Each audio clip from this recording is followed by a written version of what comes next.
So last week we talked about new testing data that was revealing that humans may have reached their peak intelligence levels right around the time smartphones became ubiquitous.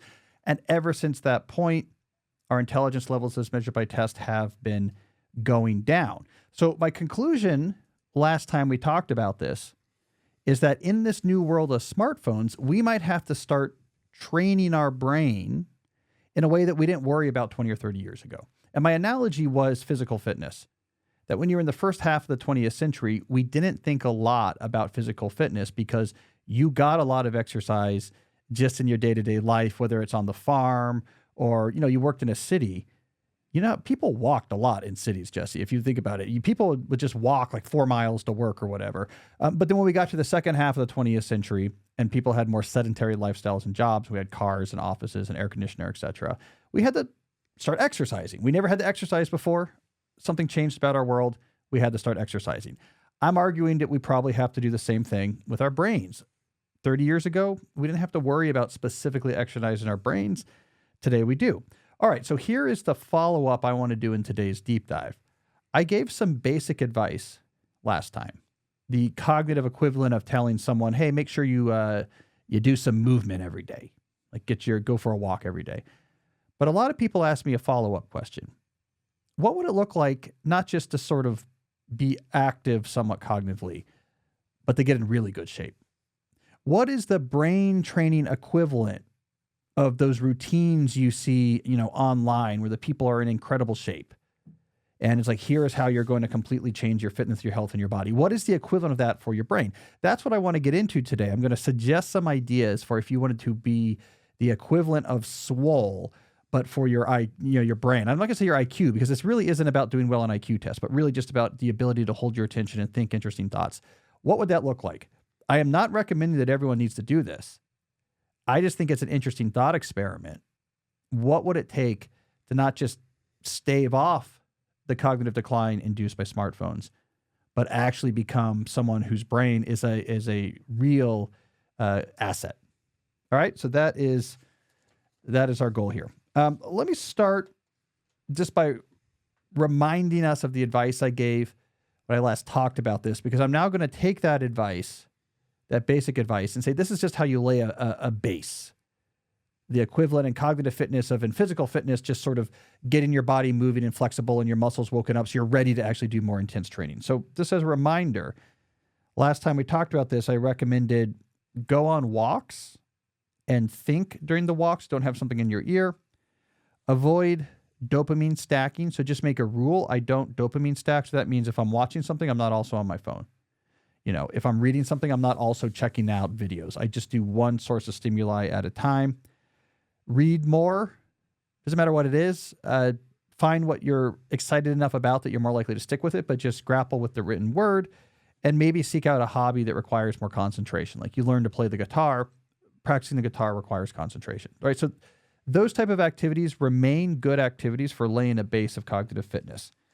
Now I have some ideas for how you can push that base into something more elite.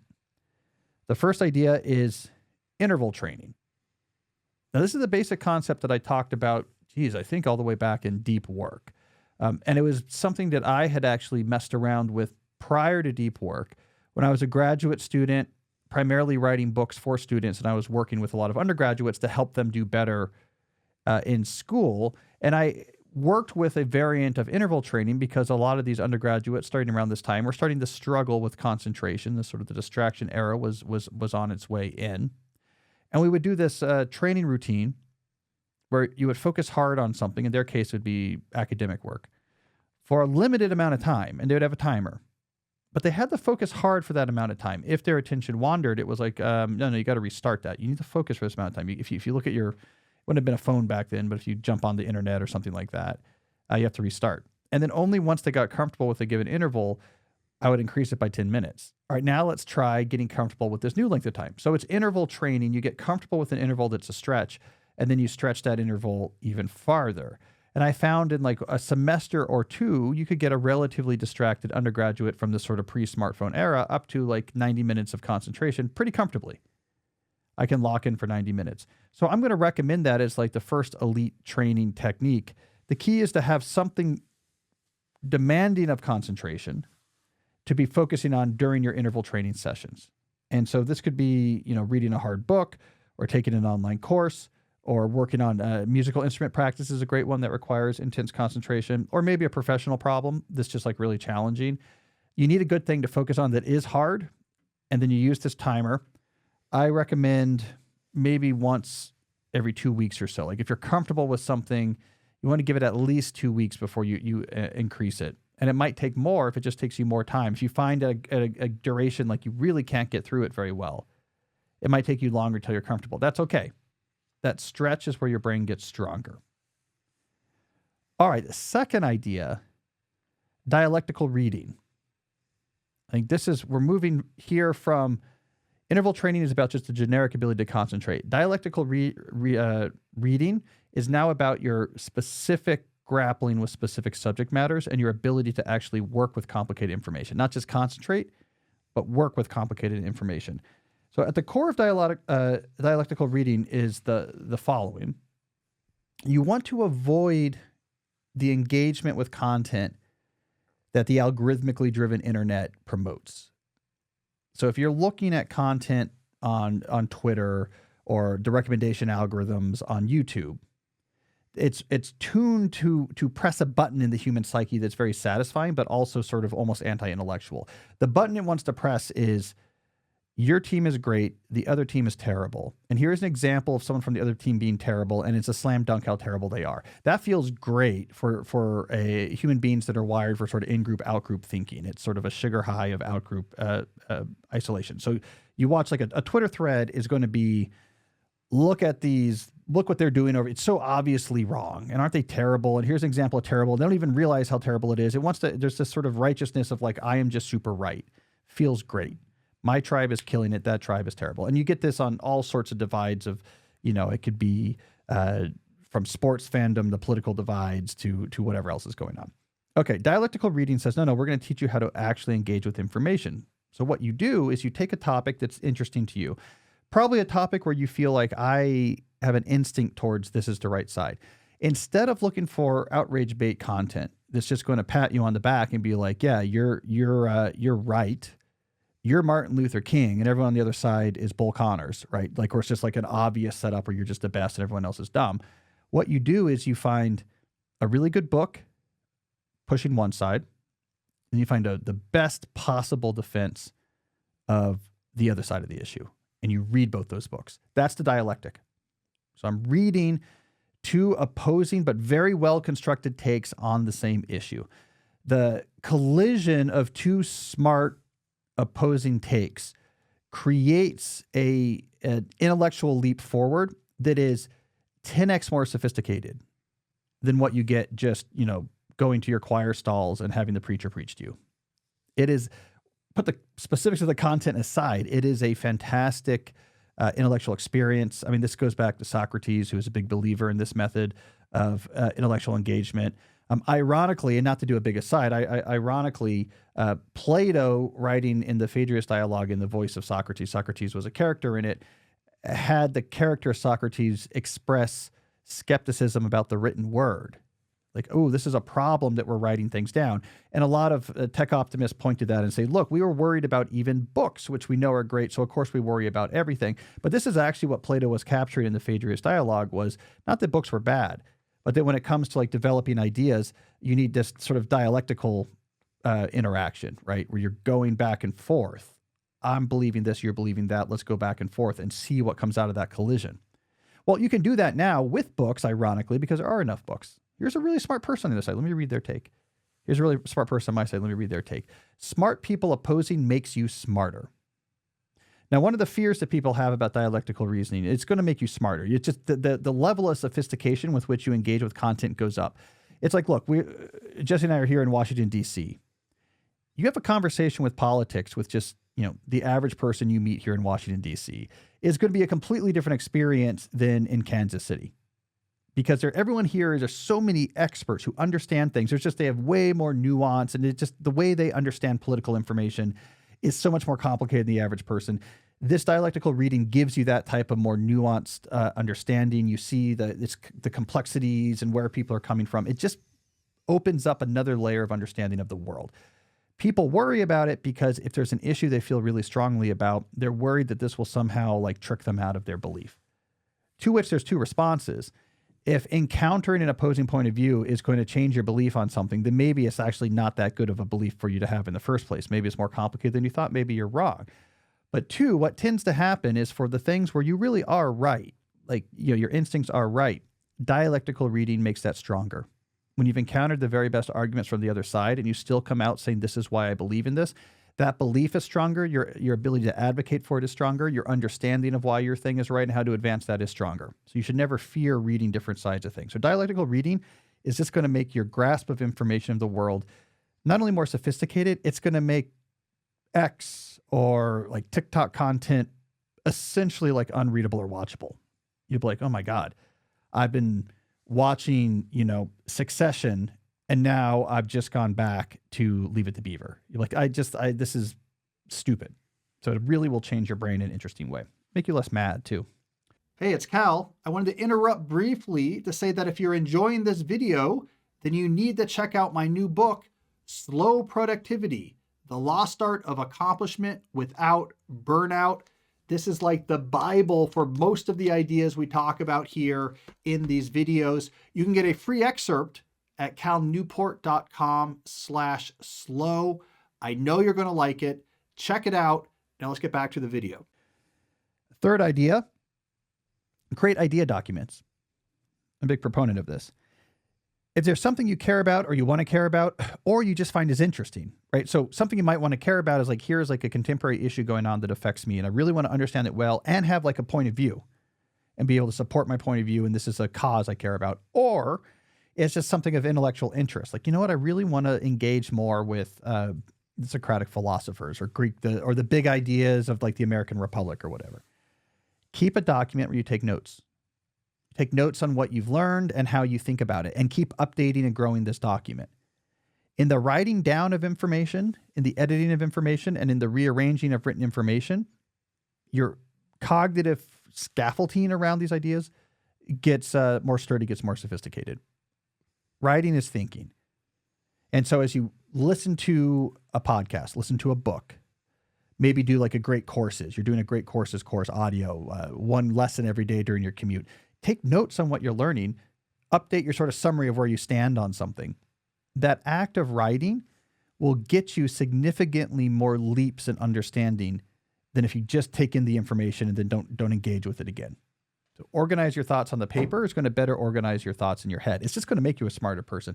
It's why, by the way, like when you encounter professors, they're very articulate about the things they care about because they're always writing about it, Or, if you get me going on one of my hobby horse issues, like get me going on email in the workplace or something like this, right? Something I've written about extensively, I can just go, right? I can just cook and I can give you 15 minutes of preacher-like content with this point, that point, this point, that point. It's because I've written about this so much, it has organized and structured my thoughts and I can access that better. So it'll just make you sound smarter if you're working with written forms of the things you care about. Next, I'm going to recommend become a connoisseur in something. So become really good, not good at an activity, but good at understanding quality in that activity. You can become a connoisseur of NFL football without having to become good at playing NFL football. But you can really understand, for example, the complexities of different offensive schemes or defensive schemes, like what's going on, right? You can become a connoisseur of music without having to become a musician. Become a connoisseur of movies without having to actually make your own movies. I've seen this again when you come to more elite level thinkers. When you learn how to appreciate what really good means in one field, that translates to others. Even if you're not an expert on those other fields, you have an appreciation for expertise. You have an appreciation for quality. It adds shades of nuance and subtlety into the world. It's like the number of colors available in the world gets increased. When it's not just, music is on and I'm hearing it, but you're instead understanding like, this is why this was brilliant. Like the ability to hear, see, or encounter something and say, that's brilliant. That ability to do that just allows you to see so many more shades. The world becomes richer. It becomes technicolor. It goes from, the industry standard aspect ratios to 70 millimeter projection, CinemaScope or something like that.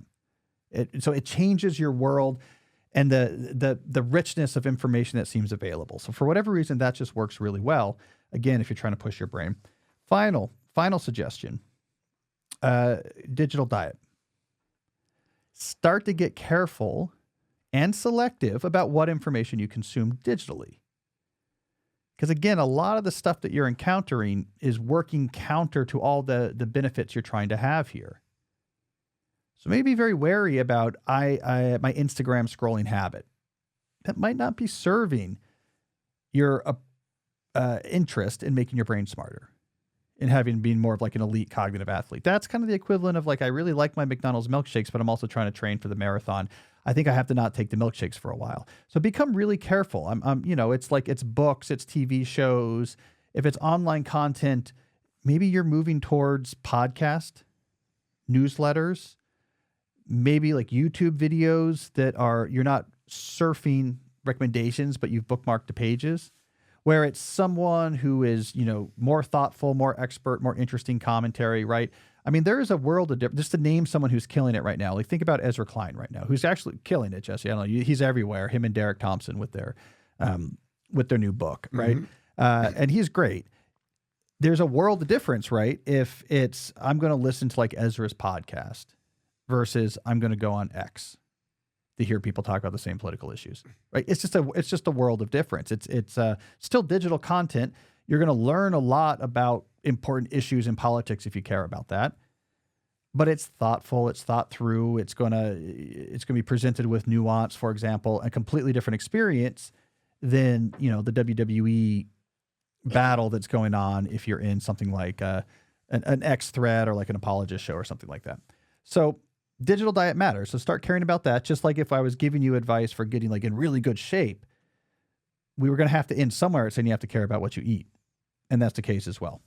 All right, so here it is. Let's see if I can summarize all my suggestions. Lay the base before you try to, if you want to become a cognitively elite, lay the base with stuff like walking, dopamine stack bands, reading, and concentration requiring hobbies. Once you're sort of like used to that somewhat more heightened life of the mind, interval train your concentration, engage in dialectical reading, keep idea documents, become a connoisseur in at least one thing, and then put in place a digital diet. Do that for a season. Your cognitive experience of the world is going to be different. You're going to seem smarter to other people. You're going to seem smarter to you. You're going to see nuances you lost before. Your stress levels will probably be lower. Your ideas, your creativity is going to be higher. I think life would just be better. Not everyone has time or interest in becoming like a cognitive athlete, but if you do, that's the type of thing I believe you need to do. This is kind of what college used to be. I guess it kind of still is. Was like a 4-year cognitive athlete training program. Yeah. I say used to because someone sent me an article, and maybe it was on someone's newsletter, but one of our listeners sent me an article it was a professor at like a mid-tier U.S. college, and he was complaining. He's like, look, I know I'm Gen X. I've been a professor for 30 years. I know when you complain about students, people are like, oh, there you go again, telling kids to get off your lawn. But he's like, this is important. I need to say it. And he kind of goes through like, here's what I've seen change in, these students at the college where he teaches. And he starts by saying they're functionally illiterate, right? And he's like, they don't read. They don't do any of the assignments. They lie about it. I don't think they could read. I think if I gave them just like a Richard Powers book, like an award-winning book, but not like Finnegan's Wake, but like a book that like it's out right now, or like Colson Whitehead, they couldn't read and understand it, right? Like he's really worried about it. And when you get to the bottom, and he's like, they can't write, and the punctuation and capitalization is all over the place, and there's no form. And when you get to the bottom, you're like, okay, what's going on here? He's like, well, it's the phone, stupid. He's like, it's the phones. They're completely addicted to the phones, and this is like a huge problem. So I don't know if you're not at like an elite school like Georgetown, where the kids do read, and they're very smart, and they're very locked in, and they're like more professional than I am. Like they're great students. But if you're not at like one of these top 20 type schools, college is no longer necessarily going to be, for sure, like, yeah, you're going to get your 4 years of cognitive training. That's what I think college used to be. Like all this reading and writing, and discussion, dialectical discussion in classrooms and with other students. You come out smarter than when you started, not just because you took in literal information, but because you trained your brain. And then the knowledge economy is like, great, these people, we have smarted them up.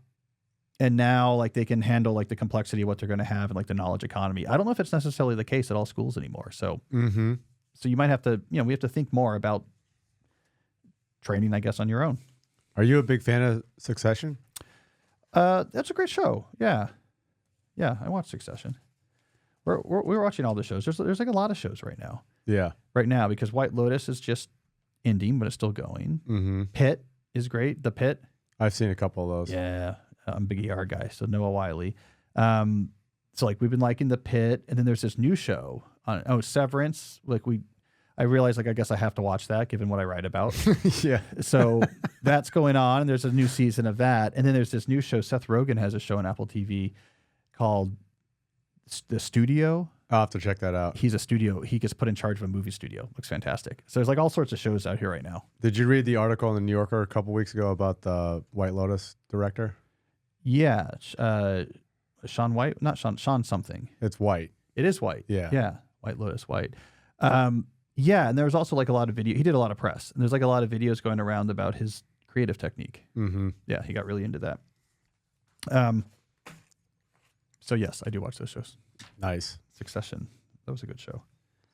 Have you ever met, occasionally I come across people who are just very rich.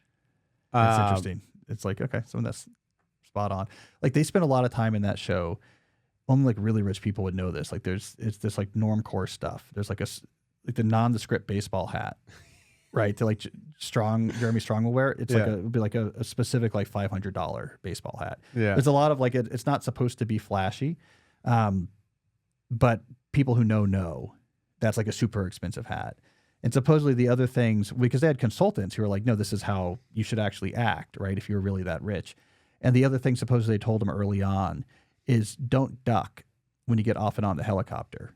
Because if you were that rich, you'd be doing so much private helicopter flying, you would know that like it's too tall, it's not going to hit your head. And you wouldn't bother. Like ducking is what you do if you've never really been on a helicopter before. It's neither here nor there. All right, so we got some questions coming up, but first, let's hear about a sponsor. I want to talk about our friends at Notion because this is a product that I am a huge fan of. Notion combines your notes, docs, and projects into one space that's simple and beautifully designed. It allows you to easily build basically custom information software tools without having to be the type of person who knows how to build, a custom software product. You're setting things up very easily. This is whether you're talking about, an individual setting up a somewhat more advanced system for keeping track of all the things you have to do. I mean, I get so many messages from readers who have taken my ideas into custom Notion systems, or you're like a really large company that's building like major information tracking systems. Notion lets you do this really quickly.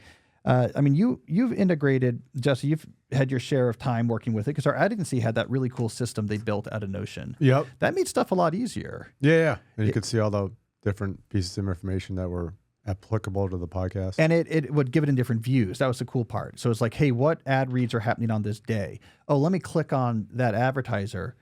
Show me all of the ad reads we're doing in the next 6 months from that advertiser. All I remember is we were doing something before that was much worse. And I don't remember what it was. Weren't they just like sending us spreadsheets? They would send us like file. Like a spreadsheet as an email. I don't know. There'd be like a guy with an old timey newsboy cap would come up with a telegraph. Western Union, just in. You got a Udacity ad. Next episode, stop. Make sure you mention whatever. Stop. That's how we were doing it before. And it made it much easier. So I love Notion because I love smart information systems, and they're the best in the business. Here's what's cool though.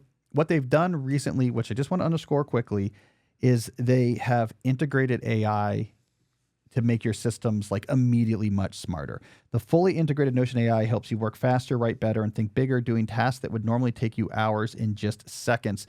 So there's a lot of ways the AI now is seamless.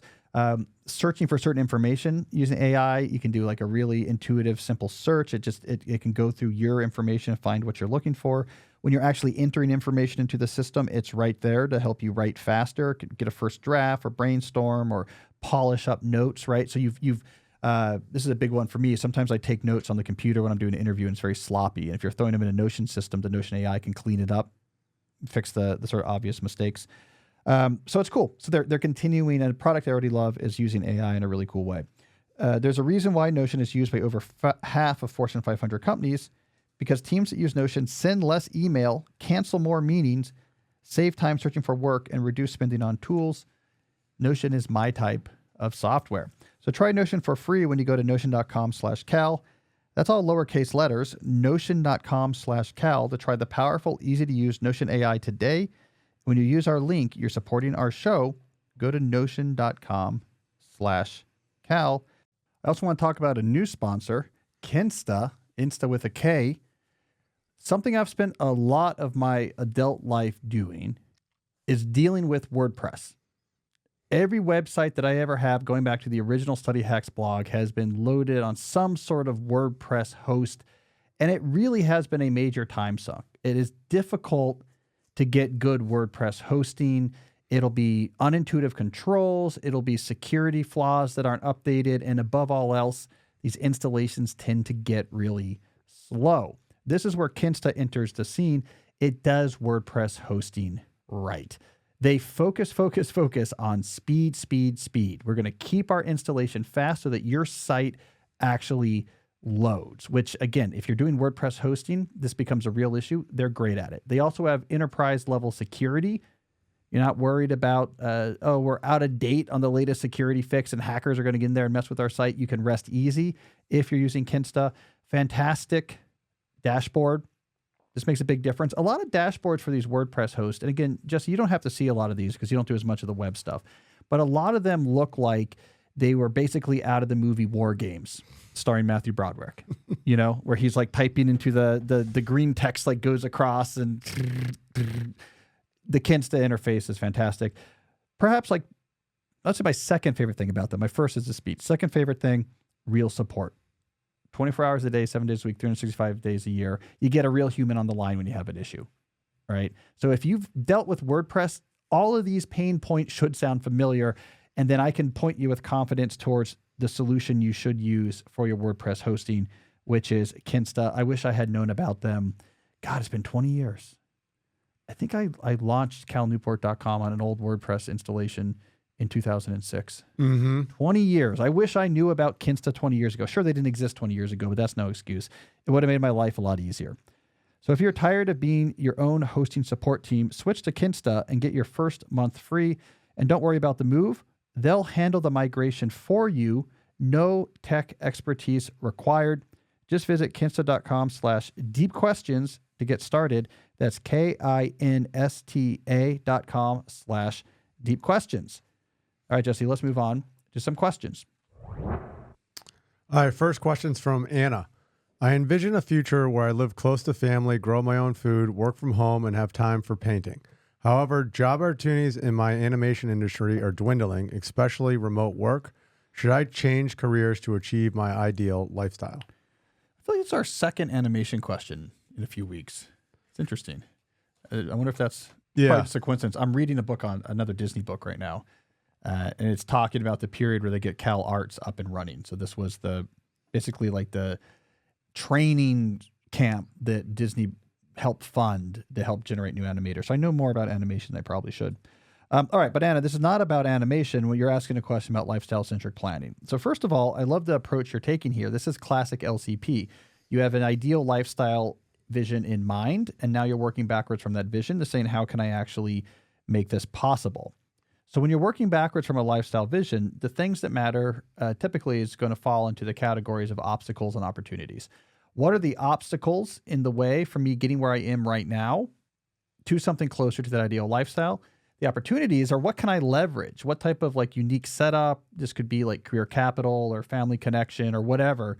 What opportunities do I have to leverage as well? So you want to systematically work at reducing or bypassing obstacles while taking advantage of everything that you have, all the opportunities you have as well. So that's probably the right thing to do here. The key obstacle in this analysis is you're seeing the particular types of jobs you have in the animation industry is not remote work friendly. And your lifestyle vision, when you work backwards from it, remote work really makes that work, right? Because if you can be in a lower cost of living place, you could be at home and growing food and be near your family and maybe not need to work as many hours because where you're living is less expensive. If instead of being, near Burbank where Disney is. You're instead, where you grew up in Indiana. It's going to be cheaper to live. Like remote work seems to be at the core of it. So there's a key obstacle here if your current job trajectory isn't making that possible. So now you know what you're doing. Oh, I am systematically exploring and looking for insight. It might not be obvious, but I'm looking for a moment of insight about how do I reduce that obstacle. That's probably going to come from leveraging the opportunity of the various skills you have and looking for adjacent applications. So like, sure, maybe if I want to be in like feature motion picture animation, there's like 3 options. They're all based in California and they're cutting back and there's not remote work options. But maybe there's an adjacent step here. Actually, this graphic skills I have could be used, maybe not in like feature film, animation, but it could be used in game development, object design, or in certain types of advertising or something. I find an adjacent field where it's very useful.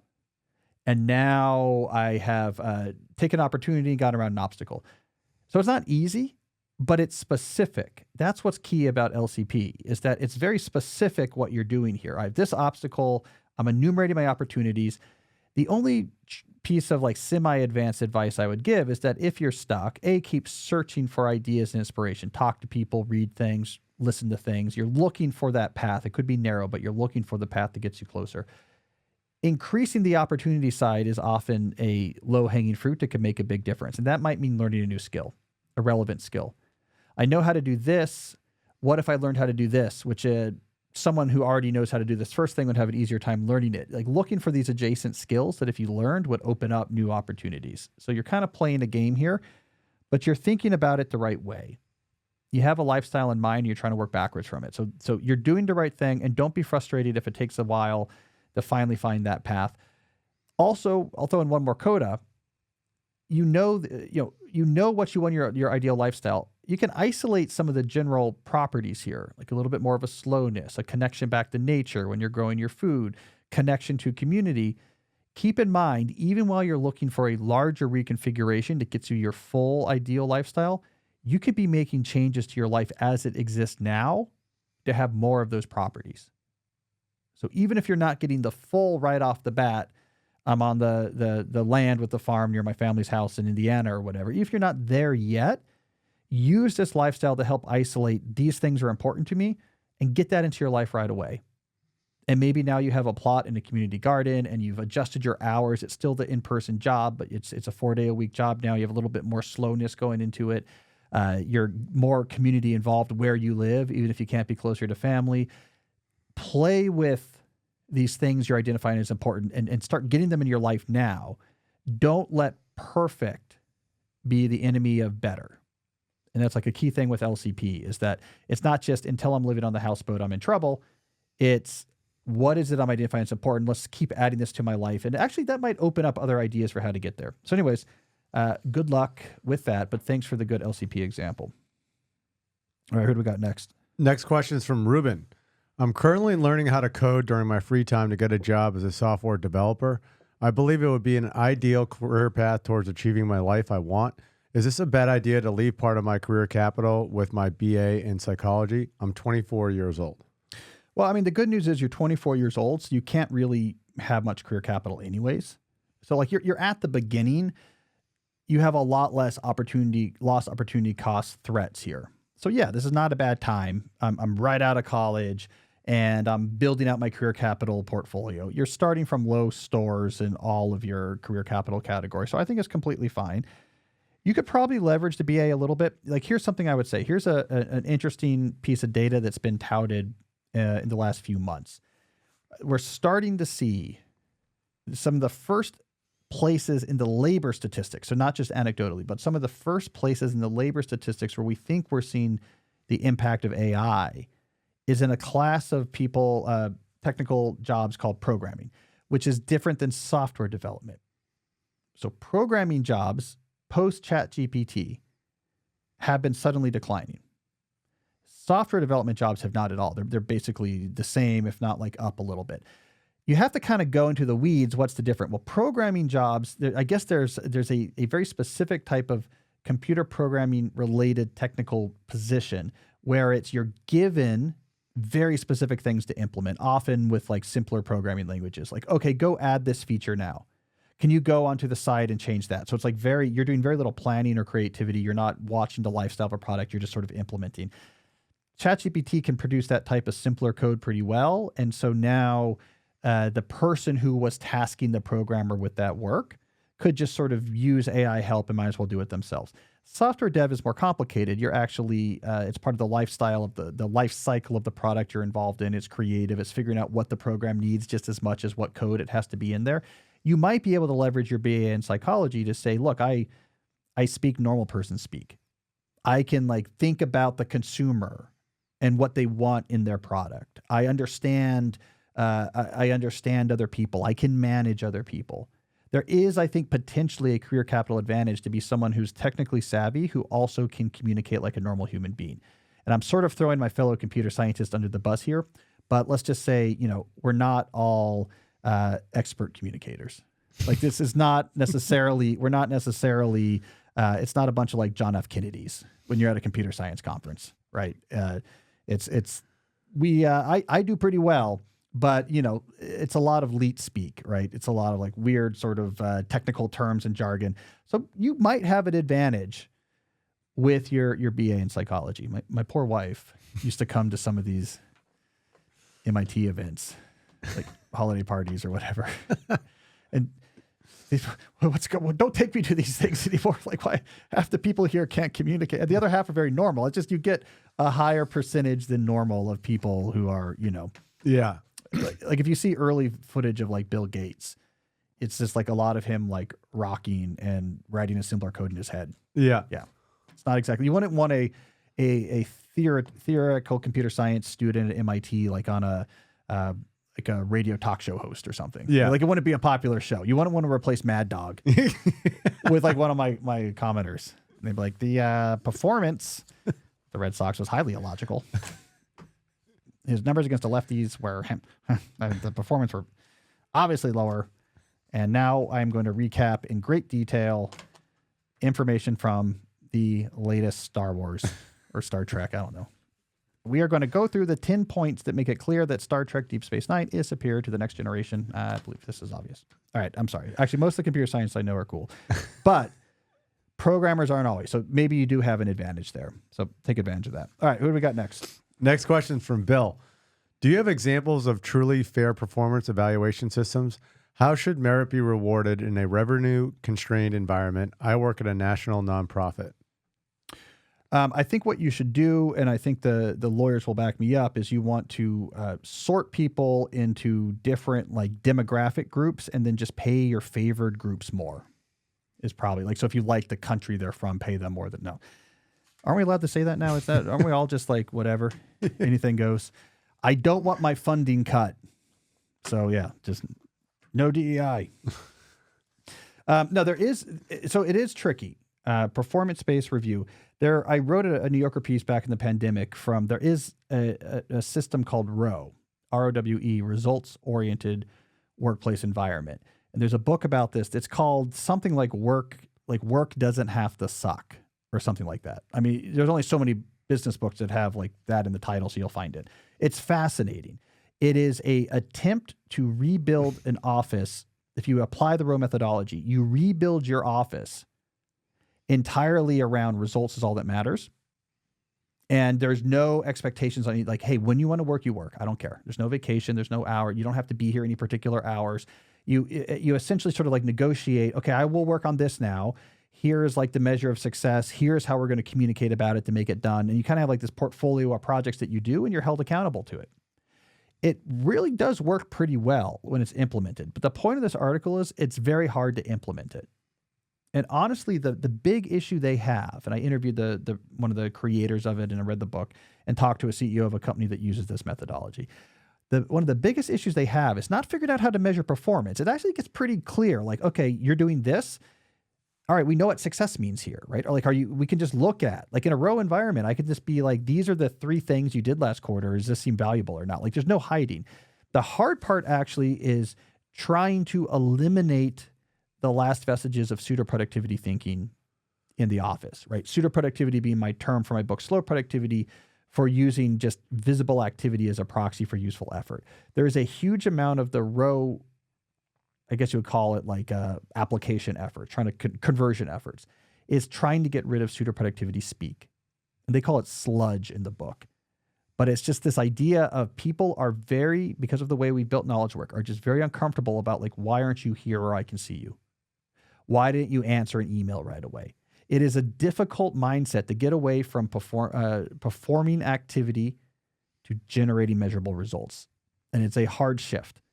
They also found they won't, naturally, the people who created this methodology say it all goes well. But when you talk to people who have actually implemented it, they will tell you you're going to lose a lot of people. Not everyone can do this.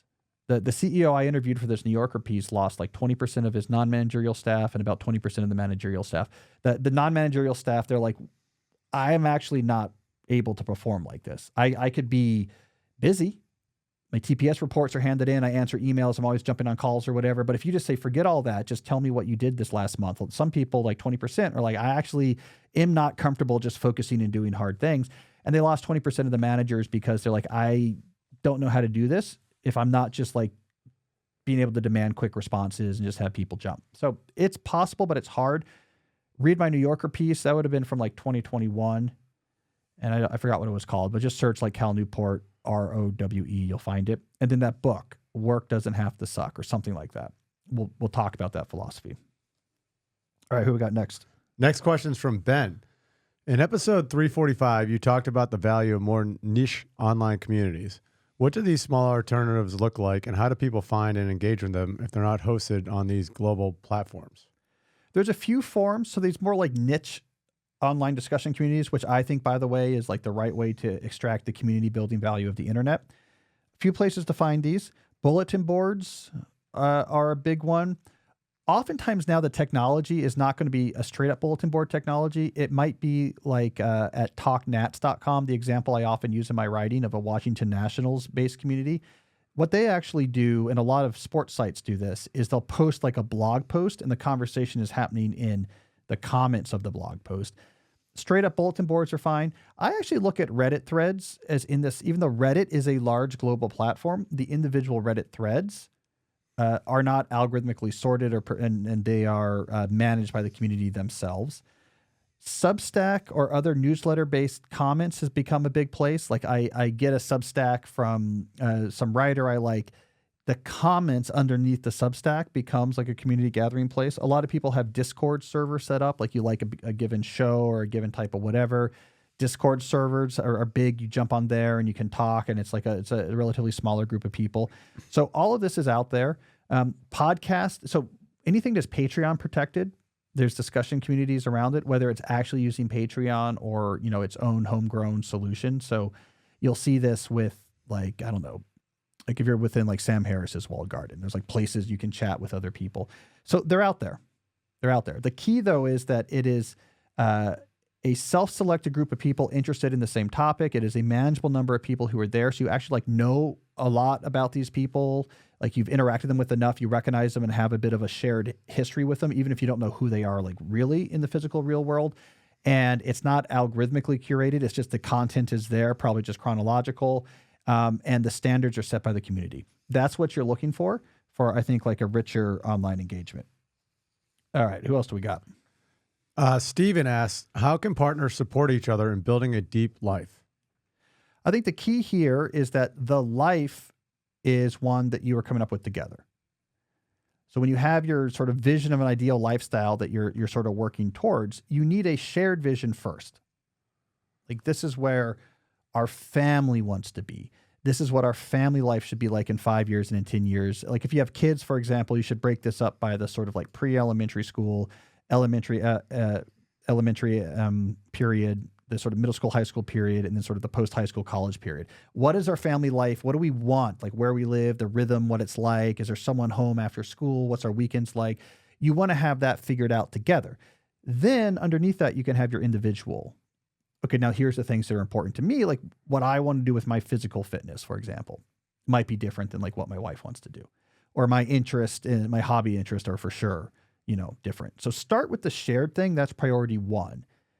We're on the same page and we're planning with that. And then you can have your own sort of buckets you're working on. And there, I think it's helpful to some degree to kind of be like, hey, here's what I'm working on. What are you working on? What's important to you? What's important to me? How can I help you with what you're doing? How can you help me with what I'm doing? And that works out as well. But make sure that there is a shared component. Like this stuff, if you're in a partnership with someone, that partnership has to extend to your vision of what the deep life is. All right. Let's see here. I'm going to suggest we're going to skip either the call or the case study just so we can roll into the tech corner with time to go today. Okay. Which one? I'm going to skip the call. Okay. And I'm going to jump right ahead to the case study. This is where we find out that the call we skipped was, I was going to say from someone famous, but I don't know like what name. I'm not up with like the hip references. Like, you know how old fashioned I am. Mr. Beast. Yeah. Well, see, my first instinct was to be like King Charles. So out of touch. Yeah. Mr. Beast called in and we missed it. It's like, I need you on my channel stat. All right. Our case study today comes from Chris. Chris says, I was recently approached by a firm looking to fill a position that I was uniquely qualified for. It would have been a dramatic step up in pay with a profit sharing component that may have doubled or even tripled my current income in a good year. I received an offer for the role and part of me wanted to just go for it because the income increase was so dramatic, but I decided to put it through a more holistic lifestyle-centric evaluation. I VBLCCP'd it. Here's what I realized after further reflecting.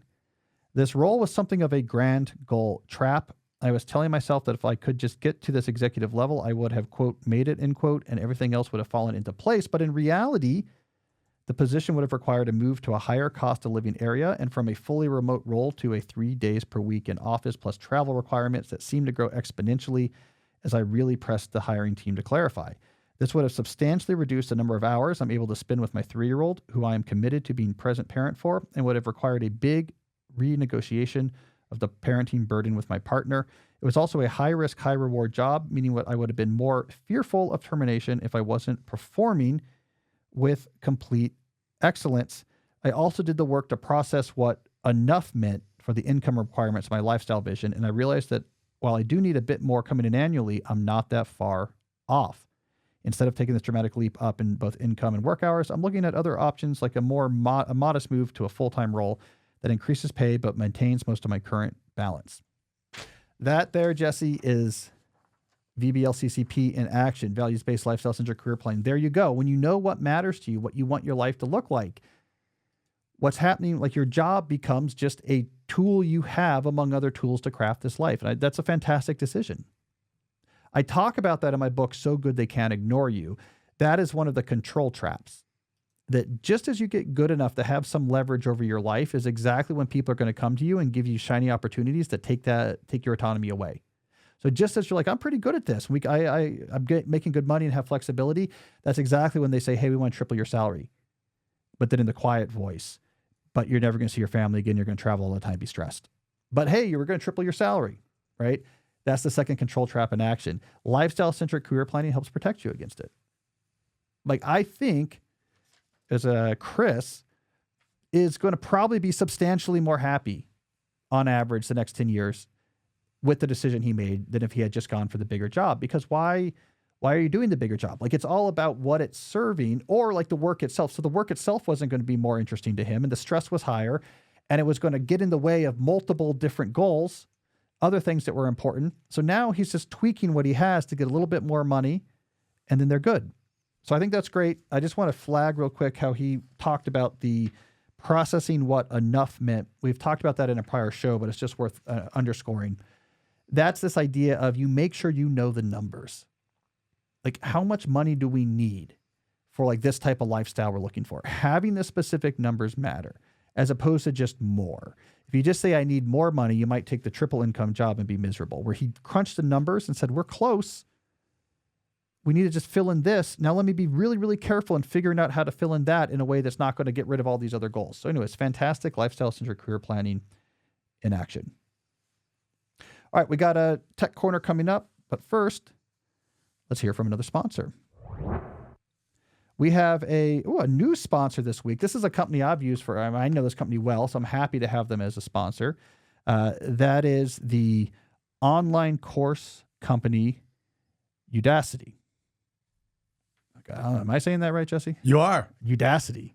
I think I should get a bell for pronouncing it. It's one of these things. I've used Udacity courses for a long time, but you don't have an occasion to say them out loud until like you're actually talking. So Udacity is the site you go to if you want to learn skills that are going to command high salaries. It's the online learning platform that has courses on all sorts of topics, but including AI, data, programming, and more. I have attended or purchased multiple Udacity courses. The most recent one I was doing with my son, it was a computer game programming course. I did another one with my other son on like Tinkercad-based 3D design, like intro to 3D design. It's fantastic. It's a real easy interface. You can purchase the course easily. Some are free. They're video-based, keeps track of where you are. Knowledge is power. We talked about this in the very first segment of this show. Like, how do you get smarter? Online courses are a big way. I mean, you've been messing around with this. You just signed up for one, right? A Udacity course? Yeah, I signed up for a digital marketing class. Oh, excellent. Yeah. And I'm teaching one now on Udacity about how to do a killer French accent. So it's been a real hit. You have your pipe? On a related note, someone just handed me a note, and I am no longer welcome in France. Oh, okay. Well, that's good to know. They just sent me a note, so I guess that got me in trouble. There's tons of options for learning tech skills, but only Udacity is consistently ranked as the top skill development platform because, unlike others, it actually works. I can attest to this with real-world projects and human experts that grade your work. You'll truly get the skills you need. Yeah, when my son and I were doing the game programming, I mean, you're building the games. Like, you're doing the work right there. When you have a certification from Udacity, recruiters and employers take notice. So for a better job, better salary, and better skills, check out Udacity today. I saw a YouTuber, a DIY YouTuber I was watching with my kids the other day, and he said his habit, he's a brilliant guy, he said his habit is to spend the first 30 minutes every day on an online course. He's like, just making myself smarter before I move on to like the rest of my day. I love that idea. So maybe do that. Sign up for Udacity. Always have a course you're working on. First 30 minutes of your day. Get smarter. Get your brain working. So the tech field has always evolved, and you should be too. Always evolving, and you should be too. You can try Udacity risk-free for 7 days. Head to udacity.com/deep and use the code DEEP to get 40% off your order. Once again, that's udacity.com/deep for 40% off. And make sure you use my promo code DEEP so they know I sent you. I also want to talk about our friends at ZocDoc. I went to the dentist this morning. All right, this is a true story. I went to the dentist this morning that we are recording this. How did I originally find this dentist? It was like years ago. I was canvassing friends and someone said, oh, there's this new dentist in town. And I got in and I liked him and it's been great. But the word got out and he's very popular. He's now booking 7 months out. So like if you want to make an appointment with them, it's like 7 or 8 months before there's an appointment. And so I was thinking today as they were booking my next appointment, like 7 or 8 months out, imagine if I was looking for a new dentist now. Like, what would I do? Like if I asked my friends and they're like, oh, here's this one dentist and he doesn't have any openings for months. Like that is what it's like right now. Often trying to find the medical care you're working for. You get like 1 or 2 recommendations. And especially in a city, when you say, I would like to actually come see a practitioner, like maybe at like some point during like the current presidential administration, they just laugh. Like, oh, you fool. You think the dentist actually can see you? And then there's like a lot of laughter and you hear them call someone else over and then they start laughing. And then like the doorbell rings and someone runs in and just punches you in the stomach because they're making fun of you that much. This is where ZocDoc enters the scene. ZocDoc is a free app and website where you can search and compare high-quality in-network doctors and click to instantly book an appointment. You can search for, here's what I'm looking for, and then see which of these take my insurance. Which of these are actually booking appointments, right? This is how you would have found my dentist a few years ago. Oh, he's actually looking to take on new patients. Okay, great. When is their next appointment available? Let me book it right now. Let me do some of the paperwork online using the ZocDoc interface. Actually, my dentist uses ZocDoc, so it's interesting. It makes it so much easier and so much less stressful and honestly humiliating to try to find because no one's laughing in your face for daring to ask if they have actual openings. So this is the way that you find medical care. Appointments made through ZocDoc also happen fast, typically within 24 to 72 hours of booking. You can even often score same-day appointments. So stop putting off those doctor's appointments and go to ZocDoc.com/deep to find and instantly book a top-rated doctor today. That's ZocDoc.com/deep, ZocDoc.com/deep. All right, Jesse, let's do our final segment. All right, because I can't help myself, we're a Tech Corner segment. We're going back to AI. There's so much to keep up with AI right now, and I want you to be up to speed. All right, here's what I've been rabbit holing on recently. This idea that these new AI large language models like DeepSeek and the new O family of models from OpenAI can quote unquote reason.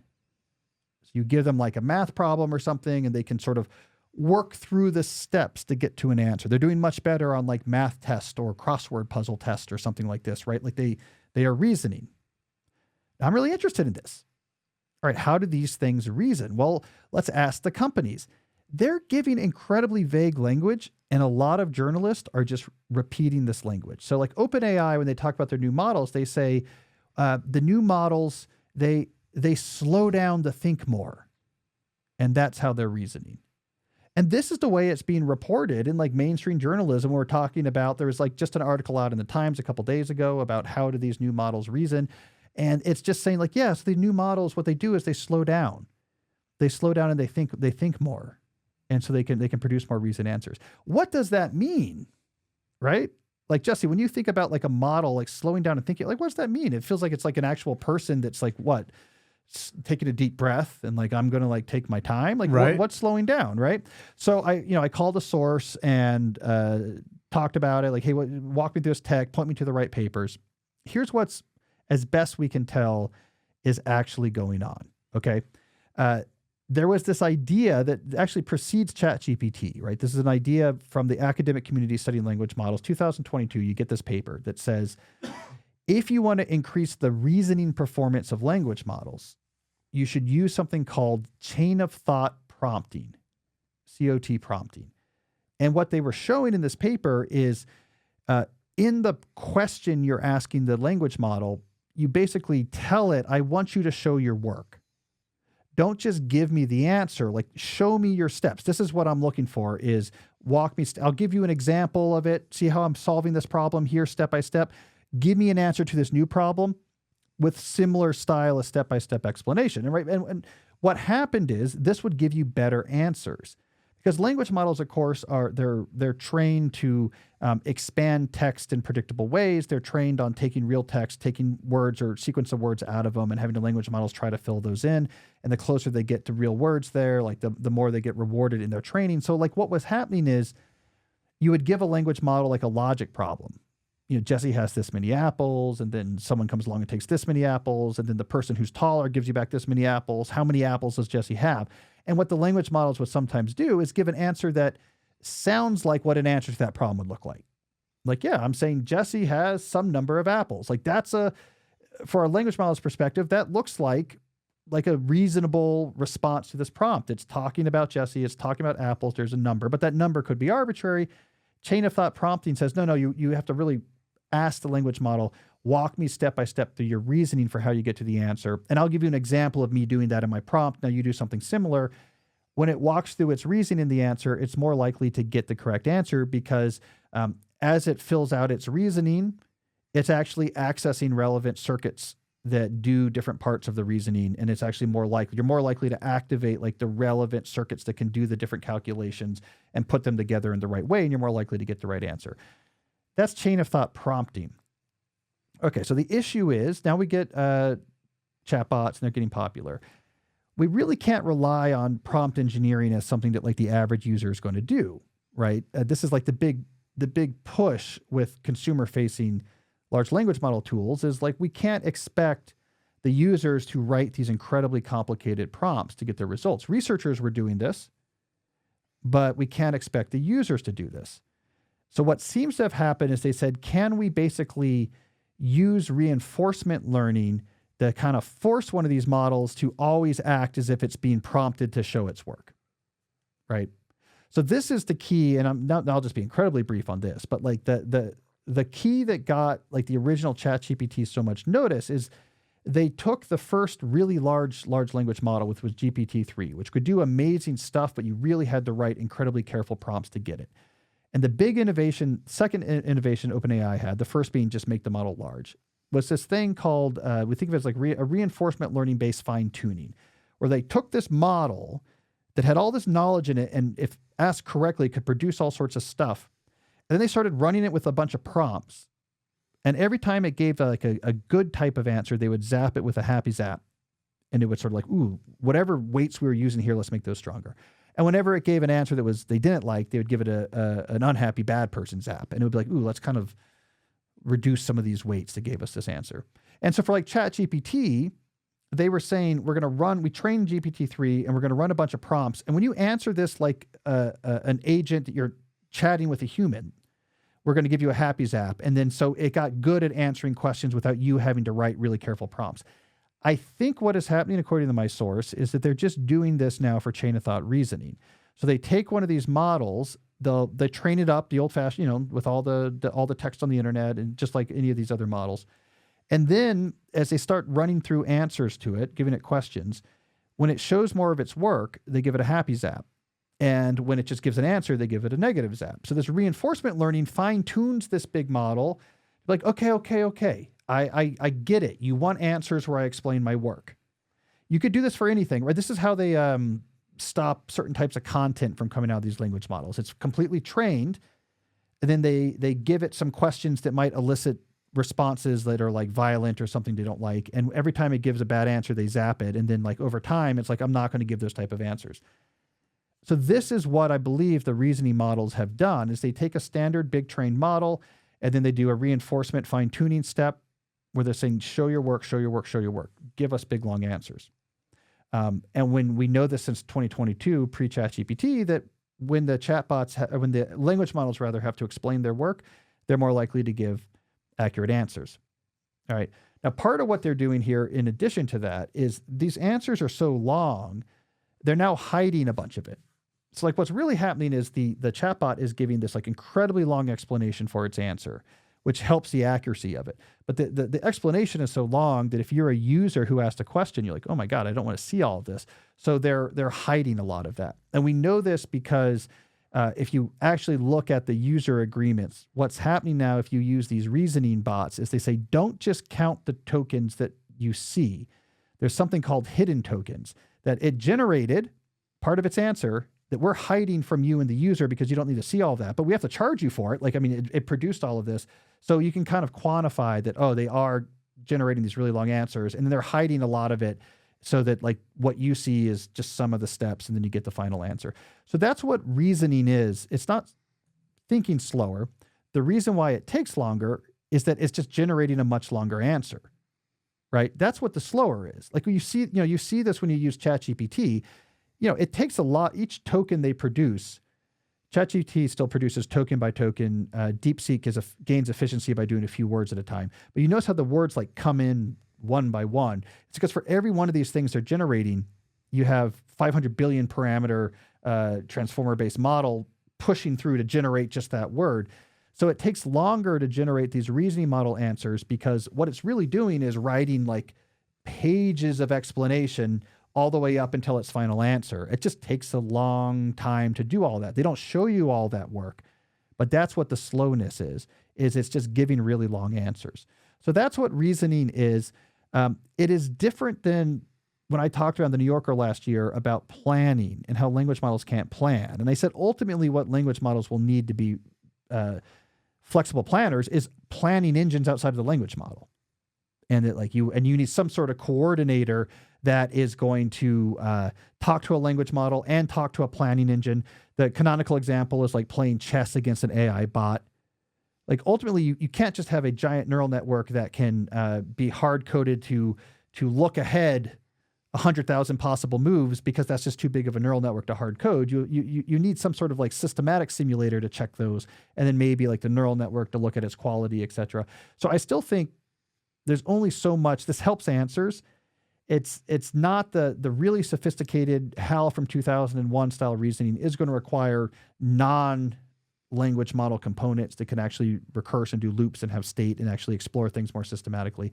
But that is what I think is going on with reasoning. It's the same language models based on the same type of original training that we've seen recently, these big 500 billion parameter models, plus reinforcement learning that gets it to show its work. And when language models show their work for certain types of problems, they're more likely to be accurate. So that is what is going on. I can't find this explanation in almost any common press article about this, but I think that is what is really happening. All right, so I can't help myself, Jesse, but there we go. Are you going to write an article about it? I mean, it's not really like a New Yorker article. I don't know. This is more of like a science, like a tech explanation article. Well, you did a Chat GPT article, didn't you? I've done some, yeah. It's kind of boring. Yeah. So I'm making you guys listen to this instead. I think it's interesting. I'm just kind of frustrated that none of like the people who write the tech explainer articles, all the big names, they're all just falling back on this. It's just taking time to think more, and that's how the reasoning works. It's like, well, let's like actually understand, like, is there a new architecture? Is there a new technology? Like, what's happening? Yeah. I had to read academic papers to try to just get that explanation, but I think that's what's going on. All right, well, speaking of slowing down, I think that's all the time we have for today, but we'll be back next week with another episode, and until then, as always, stay deep. If you like today's discussions about how to become a more elite thinker, you should check out episode 345, where I first introduced the idea that we need to train our brain. That was called Are We Getting Dumber? I think you'll like it. Check it out. So several people recently sent me the same article. It was from the Financial Times. It was written by John Byrne Murdoch, and it had a provocative headline, Have Humans Passed Peak Brain Power?